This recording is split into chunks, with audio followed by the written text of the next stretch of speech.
आदिकवि भानुभक्त आचार्यको जन्म विक्रम सम्वत 1871 साल असार 29 गते तनहुँको चुँदी रमगाहमा भएको थियो। उनको पिताको नाम घनश्याम आचार्य हो। उनी एउटा सम्पन्न परिवारका थिए। उनको बाजे श्रीकृष्ण आचार्य पण्डित थिए र संस्कृतका विद्वान पनि थिए। आफ्नो हजुरबा श्रीकृष्ण आचार्यको रेखदेखमा हुर्केका भानुभक्त उनैसित शिक्षा दीक्षा प्राप्त गरेका थिए। आफ्नो हजुरबाको सानिध्यमा रहेर उनले संस्कृत भाषाको राम्ररी अध्ययन गरे। यिनले ज्योतिष विद्याको अध्ययन पनि गरेका थिए। भानुभक्तले नेपाली नपढे पनि रामायण, बधु शिक्षा तथा थुप्रै कविताहरू नेपाली भाषामा लेखेका छन्। नेपाली साहित्यका युवा कवि मोतीराम भट्टले भानुभक्त आचार्यलाई आदिकवि भनी उपाधि प्रदान गरेका हुन्। कुनै पनि महान व्यक्ति केही न केही कुराबाट महान बन्ने प्रेरणा पाएकै हुन्छ। त्यसैगरी भानुभक्तले पनि एउटा घाँसीबाट प्रेरणा पाएका थिए।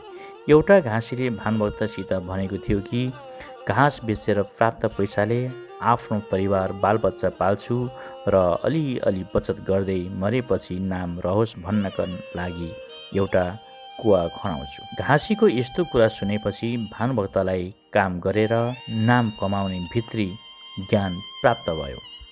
घाँसीका कुरा सम्झेर एक दिन धिक्कार रहोस् मकन बस्नु नराखी कृति भन्दै भानुभक्तले आफूलाई धिक्कारेका थिए। घाँसीकै अर्थीले उनलाई लोकको गरौँ हित भनी लोकहितको बाटमा लगायो।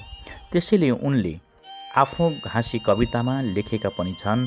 घाँसी दरिद्र घरको तर बुद्धि कस्तो, घाँसीको प्रेरणाबाट नेपाली भाषा र साहित्यको सेवा गर्ने प्रेरणा पाएका थिए भानुभक्त आचार्यले। हजुरबा श्रीकृष्ण आचार्य बनारसमा रहँदा भानुभक्तलाई नेपाली कवि र साहित्यसँग परिचित हुने मौका मिलेको थियो। बनारसमा बस्दा भानुभक्तलाई नेपाली भाषा र साहित्यको सेवा गर्ने इच्छा जागेको थियो। त्यसबेला नेपाली भाषामा किताब पाइन्न थियो। भानुभक्तले सबैले बुझ्ने गरी सरल भाषामा नेपालीमा रामायण अनुवाद गरे। सम्पूर्ण नेपाली माझ लोकप्रिय छ। उनको बधु शिक्षा, प्रश्नोत्तर र भक्तमालामा प्रसिद्ध कृति हुन्।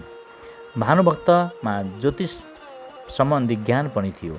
फुटकर कवितामा लेखिएको पासाको दाउ र पासा खेलको प्रसङ्गले उनीमा द्रुत क्रीडाको पनि ज्ञान थियो भन्ने प्रष्ट हुन्छ। यति मात्र होइन, उपचार पद्धतिका रूपमा परिचित आयुर्वेद उपचार विधि र औषधि निर्माण प्रक्रियाका सम्बन्धमा उनका विभिन्न रचना पढ्दा उनलाई यस विषयमा पनि ज्ञान थियो भन्ने अनुमान गर्न सकिन्छ। नेपाली वाङ्मय ज्योति भानुभक्त राणाकालीन स्थिर वातावरणभित्र मर्यादा पुरुषोत्तम रामको आदर्श सृष्टि गर्ने एक मार्गदर्शक हुन्। जागिर खाँदा हिसाब किताब मिलाउन नसकेकोले उनी जेल पनि परे।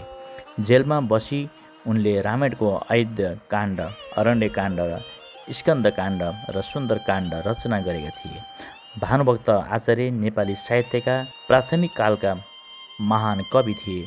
उनी खाँदा बस्दा हिँड्दा समेत कवितात्मक शैलीमा प्रस्तुत हुन्थे। भानुभक्तले विभिन्न भाषाभाषी र जात जातिलाई एउटै नेपाली जाति र नेपाली भाषीको मालामा उन्ने काम गरे।